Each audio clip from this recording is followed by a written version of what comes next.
Eu queria convidá-lo a abrir sua Bíblia lá em Lucas 18. Lucas 18, veja se alguém perto de você não tem Bíblia.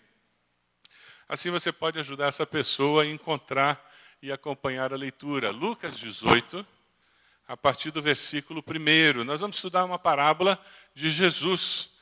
As parábolas são muito especiais. Jesus aqui nessa parábola fala sobre o juiz injusto e ele fala sobre quando estava falando sobre a sua segunda vinda. Ele fala que pela oração a fé irá triunfar sobre provações, sobre tribulações e inclusive sobre o nosso inimigo, o diabo. Eu queria convidar você a abrir também a sua revista, na página 7, dê uma olhadinha. Tem uma história que eu coloquei aí na pastoral dessa semana, que fala sobre oração. E a mensagem de hoje é sobre oração. No esboço que você tem para acompanhar a mensagem, você pode também fazer anotações, mas eu coloquei uma historinha de uma experiência que aconteceu comigo, muito interessante. Eu fui fazer discipulado com um casal, alguns anos atrás isso aconteceu, e quando eu cheguei para o discipulado, a senhora do casal me disse: pastor, o senhor não sabe o que aconteceu. Domingo passado, o Senhor nos desafiou para que nós orássemos pelas nossas famílias, por aqueles familiares nossos que ainda não conheciam Jesus. E eu me ajoelhei no culto e eu orei pela minha irmã, que não aceitava convite para vir à igreja, que quando eu tentava falar de Jesus, ela mandava eu calar a boca e dizia: para com esse negócio, não quero saber de crente. E eu orei por ela, pedindo que Deus tocasse no coração dela. Sabe, pastor, ela ligou para mim, e o incrível, o senhor nem imagina, quando ela liga para mim na segunda-feira, por causa do aniversário da minha filha, ela disse que ela estava mudando de casa, lá na Austrália, onde ela estava fazendo o intercâmbio. E sabe o que ela disse, pastor? Que a senhora, dona da casa onde ela ia morar, era evangélica e tinha convidado ela para ir na igreja. E o que me surpreendeu é que ela disse: sabe, essa senhora é tão querida, tão boa, que eu acho que eu vou na igreja dela sim. Eu gostei muito dela. E daí aquela irmã, crente nova, ela virou e disse: pastor, eu quase caí, eu comecei a chorar. Pastor, esse negócio de oração funciona mesmo, né? Esse negócio de oração funciona mesmo. Eu nunca mais esqueci a afirmação que essa irmã fez. Esse negócio de oração funciona mesmo. Uma das coisas mais gostosas da gente caminhar perto de um crente novo é que Deus responde a oração de crente novo na lata. Você já percebeu isso? Crente novo, ele está num processo de descobrir que esse negócio de oração funciona mesmo. É que nem aquele bebê que está no berço e ele faz: o que a mãe faz? Sai correndo e vai ver o que foi. Não é assim? Qualquer barulhinho que o bebê faz no berço, a mãe já sai correndo. Não é assim? Aí aquele bebê cresce, ele já está com mais alguns meses, ele faz e a mãe faz o quê? Manha. E deixa ele lá. Não é assim? Conforme a gente vai amadurecendo na fé, Deus vai nos ensinando que Ele não está a nosso serviço, nós é que estamos a serviço dEle. É por isso que conforme a gente amadurece na fé, as orações não são respondidas assim na lata. Como eram quando a gente era recém-convertido. Quando a gente era recém-convertido, nós éramos muito inseguros, imaturos. E Deus queria afirmar que esse negócio de oração funciona e que Ele existia de fato e que Ele estava presente. Passado esse período em que nós tivemos essa afirmação, agora Deus está querendo fazer-nos ir para um nível mais profundo no relacionamento com Ele. Deixarmos de ser criança mimada e começarmos a nos relacionar com Deus, não pelo que Ele pode nos dar, mas por quem Ele é.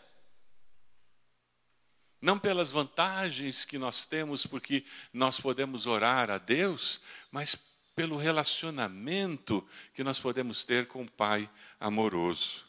A mensagem central dessa parábola, ela é preciosa demais. Ela nos fala sobre a importância desse relacionamento com o Pai Celeste. Veja o versículo 1 dessa mensagem. Então Jesus contou aos seus discípulos uma parábola para mostrar-lhes que eles deviam orar sempre e nunca desanimar. Essa parábola de Jesus é uma das mais simples para nós encontrarmos a mensagem central, o propósito. Algumas são mais complicadas, mas esta é muito clara. Jesus começa a parábola já dizendo qual é a mensagem central. Orar sempre e nunca desanimar, ponto. Qualquer outra conclusão que nós tirarmos dessa parábola é periférica. E isso é muito importante quando nós estamos estudando uma parábola. Se você usa o método alegórico, que é muito comum na Igreja Católica Romana, particularmente se você foi criado na Igreja Católica Romana, você corre o risco de começar a enxergar coisas nas Escrituras que as Escrituras não dizem. A hermenêutica apropriada é nós usarmos o contexto histórico, teológico, o que aconteceu e o objetivo central do que a pessoa está dizendo. É isso que o texto bíblico está dizendo. A alegoria é muito perigosa porque você começa a fazer a Bíblia falar o que ela nunca falou. É aquela pessoa que pega o texto de Zaqueu e diz que Zaqueu subiu na árvore para ver Jesus, e daí a pessoa transforma aquela árvore nos problemas da vida, e ela começa a viajar na maionese com a coitadinha da árvore. Isso é ler o texto bíblico alegoricamente. É perigoso, porque você pode começar a dizer algumas coisas que são indevidas. Nessa parábola, você pode começar a dizer que Deus é injusto. Porque com a alegoria você pode começar a dizer que Deus é o juiz da parábola. E nunca foi a intenção de Jesus dizer que Deus é o juiz da parábola. É interessante porque a 1 Tessalonicenses 5,17, o apóstolo Paulo reafirma isso que Jesus diz na parábola, dizendo que orem continuamente. Nós conhecemos esse texto, existem muitos quadros que usam a versão mais antiga. Qual é a versão antiga desse texto? Orai, vamos dizer juntos? Orai sem cessar. Esse orai sem cessar tem a ver com aquela postura de busca permanente, de oração. É aquela que eu estou dirigindo o carro e eu oro, eu converso com Deus, eu estou tomando banho, eu acordei de manhã cedo, já dou bom dia para Deus e já vou conversando com Deus. Eu estou trabalhando e digo, meu Deus, como é que eu resolvo isso? Deus me ajude. Esse orar sem cessar é essa postura de busca, de dependência ao longo do dia, que de maneira nenhuma substitui aquele tempo de joelhos dobrados na presença de Deus que todos nós temos que ter diariamente. Porque essa postura do orar sem cessar, ela é interrompida, distraída o tempo todo. Já aquele momento a sós com Deus, eu cortei todas as interrupções, porque eu priorizei o meu relacionamento com Deus. Ao lermos essa parábola, um texto que nos vem à mente é Lucas 21, 36. Vamos ler todos juntos? Estejam sempre atentos e orem, para que vocês possam escapar de tudo que está para acontecer e estar em pé diante do Filho do Homem. Você tem usado esse recurso que Jesus deixou para você permanecer firme diante das tentações, das dificuldades da vida? Você tem usado esse recurso para trabalhar preventivamente contra as dificuldades que surgem para todos nós? Quando está tudo bem, você tem continuado a investir tempo em oração, ou você é daqueles que só ora quando a coisa fica preta? Aí eu dobro o joelho, aí eu gasto tempo em oração. Mas quando as coisas ficam calmas, tranquilas, aí eu dou uma relaxada, né? Porque afinal de contas está tudo bem lá em casa. Quando nós enxergamos o valor da oração, nós transformamos a oração no nosso respirar da alma. E quando entendemos que a oração é o respirar da nossa alma, fica mais fácil nós entendermos que é impossível viver sem orar. Não existe vida cristã sem oração. E hoje eu estou falando de um dos temas da vida cristã que produz mais sentimento de culpa no coração de quem é crente. É oração.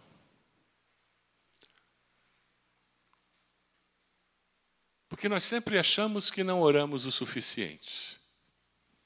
Mas, infelizmente, apesar de ser um dos temas que mais sentimento de culpa produz, é um dos temas mais negligenciados por nós crentes. Nessa vida agitada, nessa vida do entretenimento, nessa vida que nos oferece tantas opções de como usar e consumir o tempo de 24 horas por dia que Deus nos dá.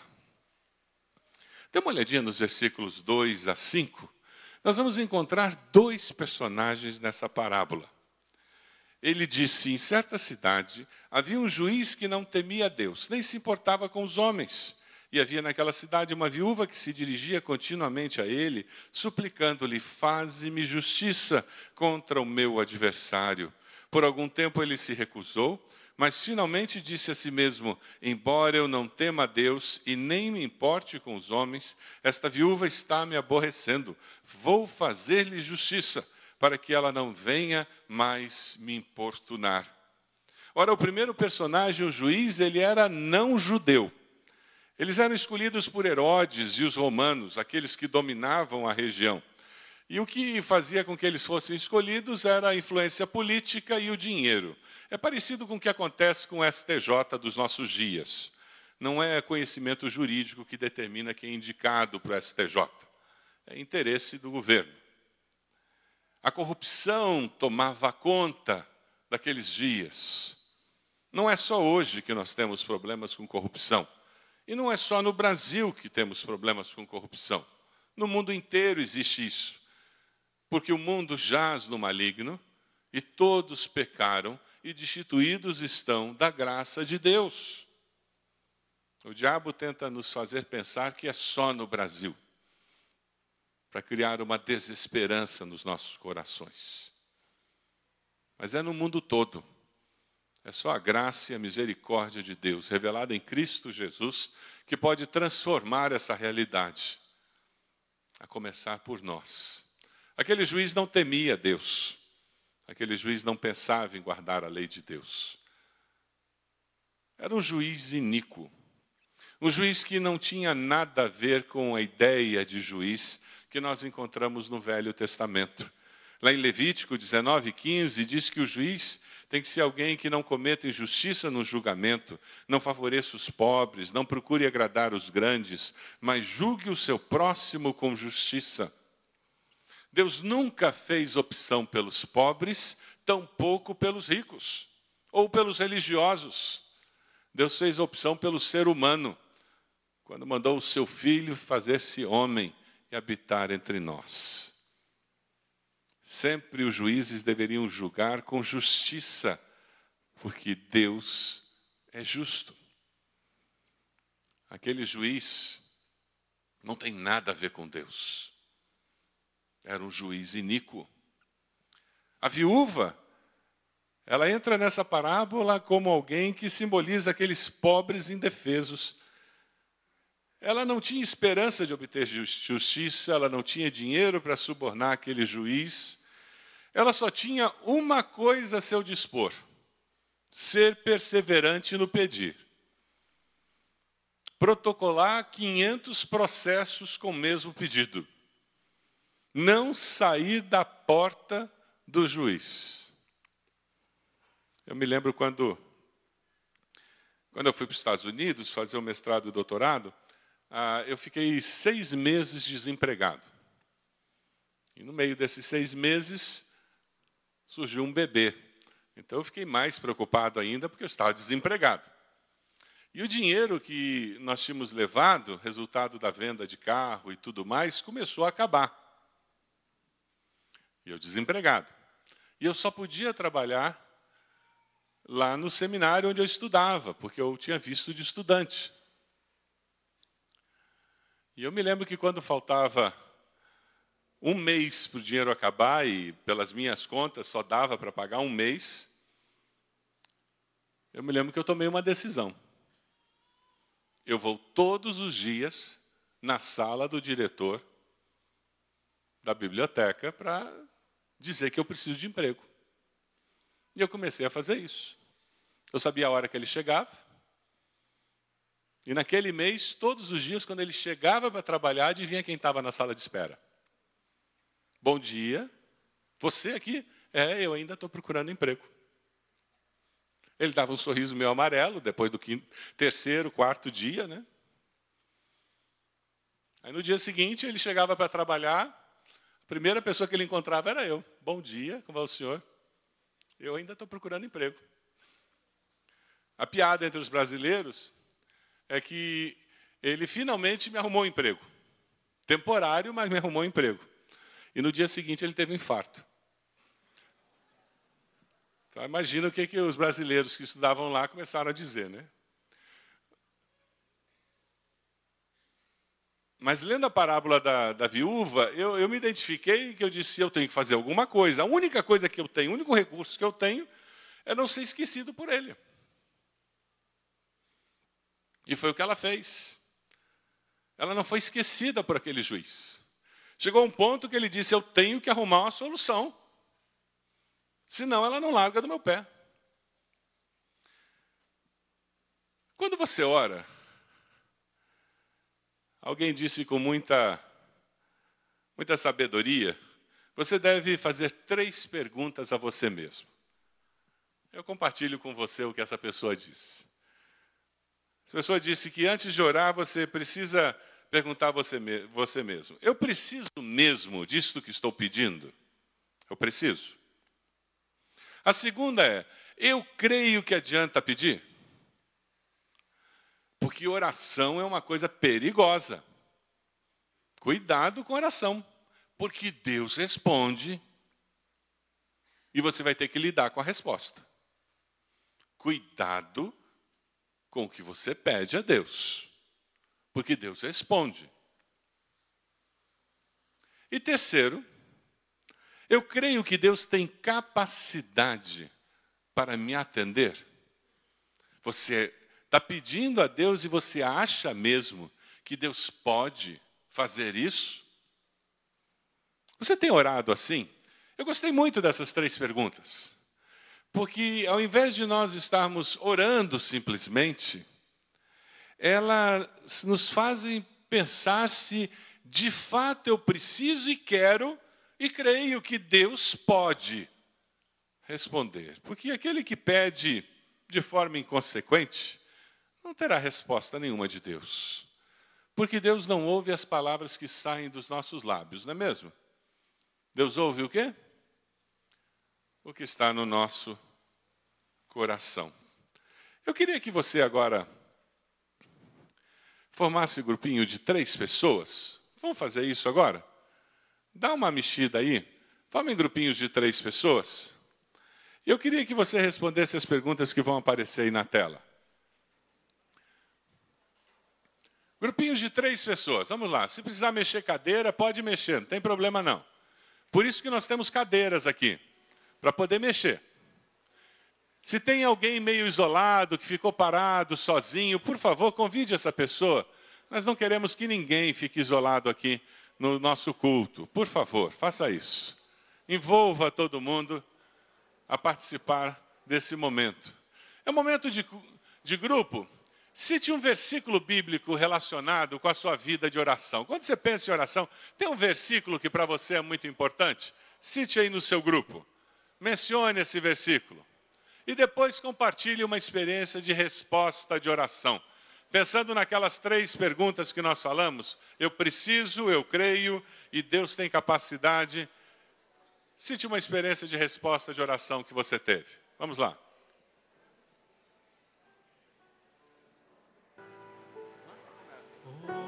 Ouve-nos, pastor divino,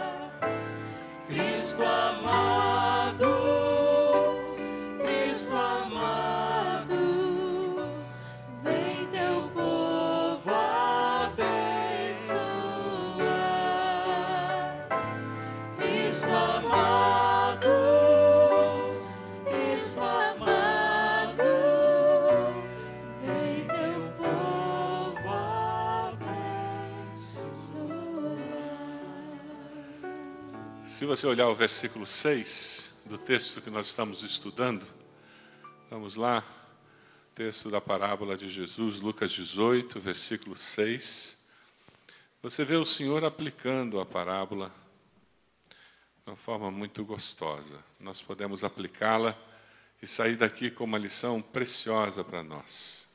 Versículo 6 diz: se o Senhor continuou, ouçam o que diz o juiz injusto. O que o juiz injusto disse? Embora eu não tema a Deus e nem me importe com os homens, esta viúva está me aborrecendo. Vou fazer-lhe justiça para que ela não venha a me importunar. E o Senhor Jesus diz no versículo 6, ouçam o que diz o juiz injusto. Acaso Deus não fará justiça aos seus escolhidos que clamam a Ele dia e noite? Continuará fazendo-os esperar? A parábola de maneira nenhuma assemelha a Deus com juiz, mas mostra contraste. Se um juiz injusto é capaz de fazer justiça a uma viúva, quanto mais um pai amoroso dará para os seus filhos o que eles precisam. Aleluia! Vamos ler juntos Mateus 7:1, que confirma essa verdade. Vamos lá, todos juntos? Peçam e lhes será dado. Busquem e encontrarão.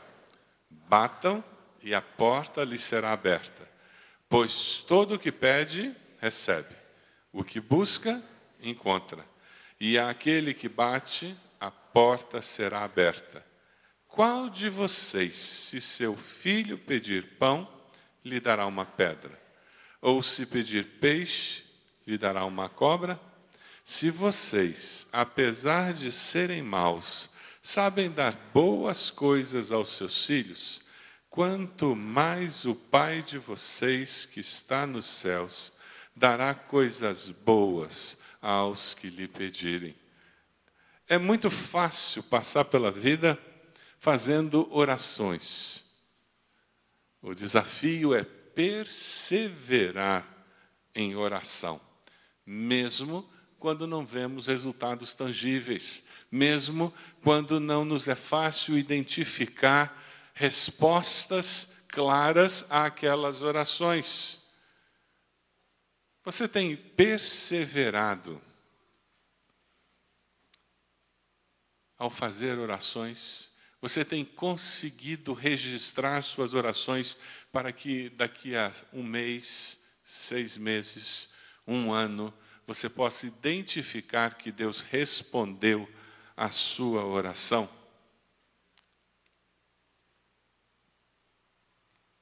O perseverar na vida de oração exige uma atitude da nossa parte. Exige o vermos a vida de oração como parte importante do existir como cristão. Eu queria trazer à tona uma realidade que tem a ver com a nossa vida em comunidade. Você como membro de uma célula, você como líder de uma célula, de um ministério. Moisés era líder do povo judeu. E ele assumiu um papel de intercessor. Lá em Êxodo 17, você encontra essa referência. Sucedeu que os amalequitas vieram atacar os israelitas em Refidim. Moisés disse a Josué, escolha alguns dos nossos homens e lute contra os amalequitas. Amanhã tomarei posição no alto da colina com a vara de Deus em minhas mãos. E ele decidiu que ele ia interceder pelo povo que sairia em batalha. Você sabia que nesta igreja os seus pastores semanalmente oram por você?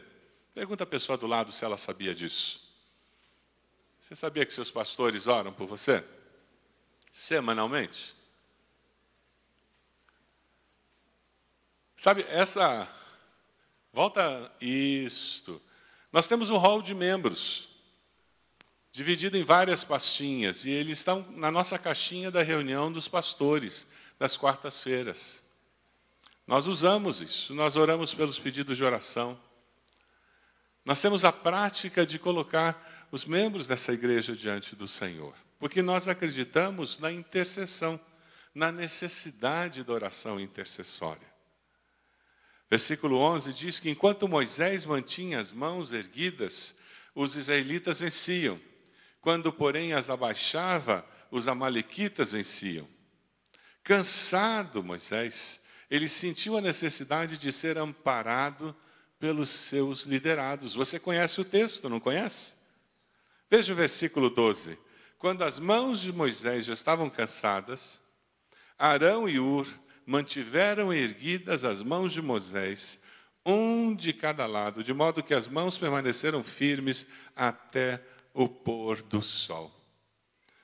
Você acredita que os seus pastores, seus líderes espirituais precisam das suas orações? Pergunta a pessoa do lado se ela acredita nisso. Aí você vai perguntar para ela, você tem orado pelos seus pastores? Pergunta para ela. Fala a verdade, hein? Deus está ouvindo. Fala a verdade.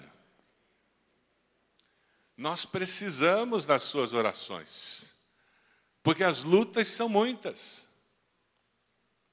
O seu líder de célula precisa das suas orações.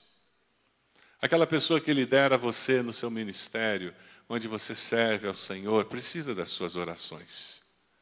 Líderes e liderados intercedem uns pelos outros, e a vitória será dada por Deus. Você tem orado pelos seus líderes? Você tem orado pelos seus liderados, pelos membros da sua célula? Colocado aquelas pessoas diante do Senhor? Esse é um momento especial para nós estarmos conversando sobre isso. Dá para colocar o outro momento de grupo? Vamos lá, vamos formar mais uma vez um grupinho de 3. Fale sobre como a oração de um líder abençoou a sua vida. A oração de um pastor, a oração de um líder de célula, alguém que era líder na sua vida e você soube que essa pessoa orou por você, ou ela foi no hospital, ou ela foi na sua casa, e de alguma maneira a oração dessa pessoa foi importante na história da sua vida. Vamos lá, vamos formar grupinhos de 3 e ter esse tempo de compartilhar.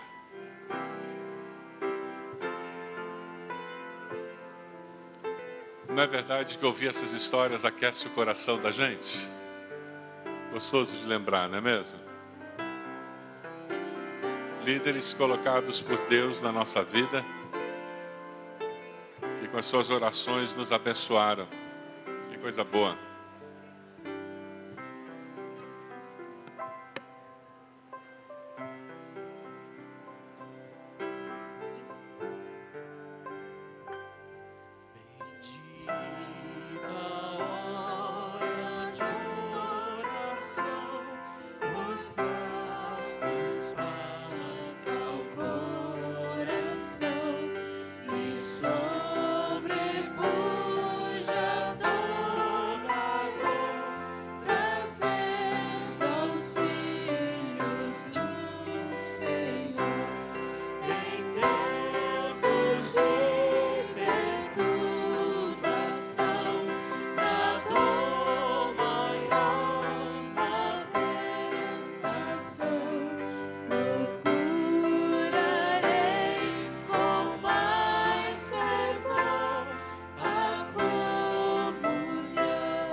Amém. Lá no versículo 8, a parábola termina com uma afirmação, uma pergunta de Jesus. Eu lhes digo, ele lhes fará justiça e depressa. Contudo, quando o Filho do Homem vier, encontrará fé na terra? Lembram que nós falamos sobre a oração como aquela grande prevenção contra a desesperança, contra a fraqueza no meio da tribulação, das dificuldades. Oração como o grande antídoto contra a falta de fé. E Jesus encerra a parábola dizendo, será que o Filho do Homem vai encontrar fé na terra? Será que vocês vão perseverar nessa relação íntima com o Pai, em oração, a ponto de passar pelos momentos de turbulência, de dificuldades, e mesmo assim permanecerem firmes, fiéis ao Senhor? A oração perseverante é essencial para a vitalidade espiritual. Uma vida de oração é o segredo para avivamento e para a saúde espiritual de uma igreja. Essa convocação para o dia 16 de março, quando nós passaremos 12 horas dentro aqui desse prédio, em oração, nós teremos um circuito de oração que será montado pela juventude, com estações de oração por assuntos específicos. Nós teremos oportunidade de estar em lugares diferentes, participando de eventos diferentes, organizados por ministérios da nossa igreja durante aquelas 12 horas. Teremos 2 cultos em que seremos desafiados à santificação, a buscarmos a Deus com maior intensidade. Você pode imaginar o potencial que existe para que naquele dia 16, nós como indivíduos e a nossa igreja como corpo, como família de Deus, nós temos um momento de reavivamento, de reafirmação de propósito. Essa é a grande convocação que está sendo feita. Nós queremos que a nossa igreja seja uma igreja de oração, amém? Nós queremos que as nossas famílias sejam famílias que orem, amém? Você quer que o poder de Deus se manifeste na sua família, na sua igreja? É isso que nós queremos. O que nos impulsiona a perseverar em oração é a fé que nós temos de que Deus responde a oração. Você está perseverando, vivendo uma vida de oração? Faça uma avaliação rápida. Seja sincero com você. Por dia, quanto tempo você gasta em oração? Tá bom, você faz o orar sem cessar, que bom. Talvez nem isso você faça, que pena. Mas quanto tempo você separa só para o Senhor? Você está intercedendo regularmente pelas pessoas que estão sob a sua liderança? Aqui na igreja, nos ministérios, na célula, lá no seu trabalho, pessoas que são supervisionadas por você. Você tem colocado as suas vidas, suas famílias diante de Deus, pedindo a bênção de Deus? Que oportunidade ser um servo do Deus Altíssimo e ser colocado com autoridade sobre pessoas que ainda não conhecem o amor de Deus. Que privilégio, que oportunidade. E tudo começa com intercessão por essas pessoas. Você está intercedendo pelos seus líderes? Olha, eu tenho que confessar, meus irmãos, eu reclamo mais da Dilma do que intercedo por ela. Eu tenho que confessar que essa semana eu pequei. Teve horas que eu fiz outra coisa que não era interceder pelo Supremo. Na hora que eles fizeram aquela bobagem lá.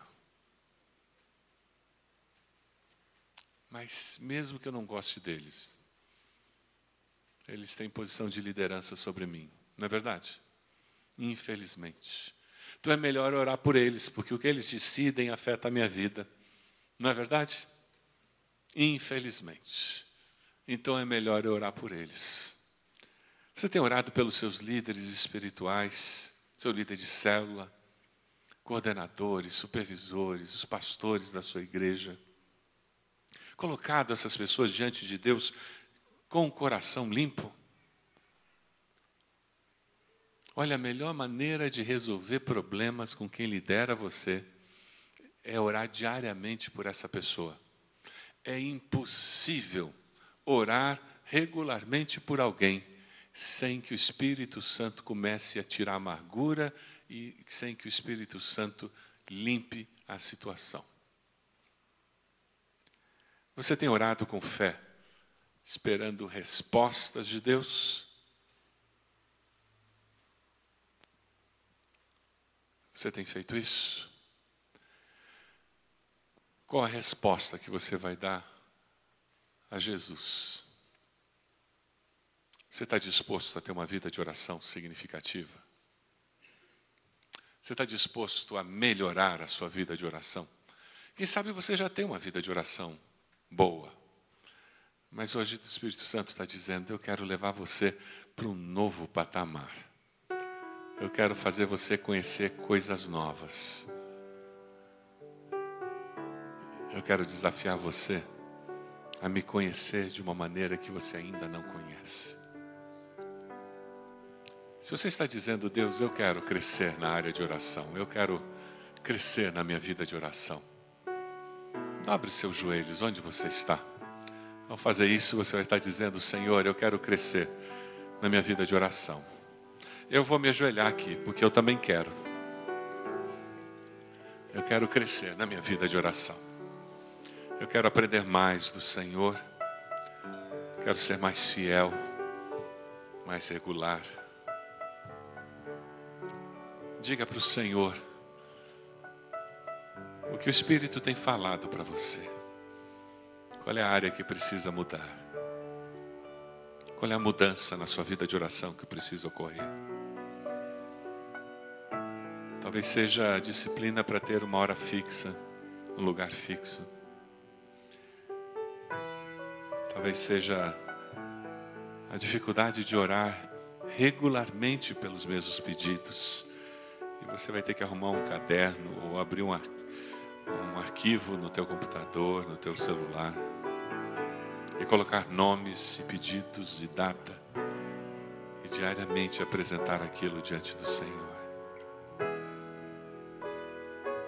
Talvez seja orar pelos seus líderes da nação, do trabalho, da igreja, seus líderes espirituais, seus pastores. Talvez seja orar pelos seus liderados, membros da sua célula, aqueles que são liderados do seu ministério, lá no seu trabalho.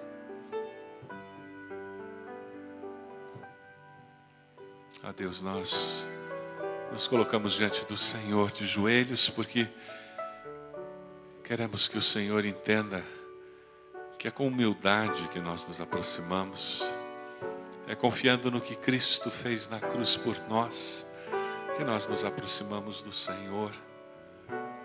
É porque nós sabemos que o Senhor ouve as nossas orações e nós cremos nisso, Pai.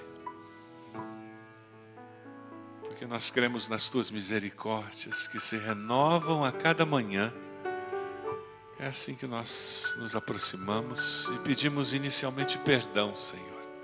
Perdão, Pai. Perdão, Senhor. Nós queremos um tempo novo, Senhor.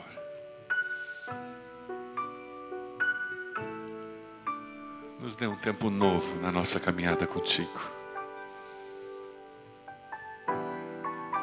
Oh, Deus.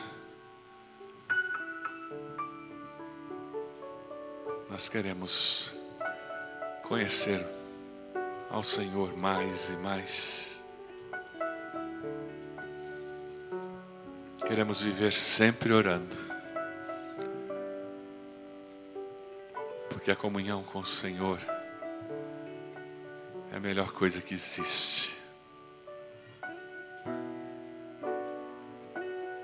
Louvado sejas, exaltado sejas, Senhor.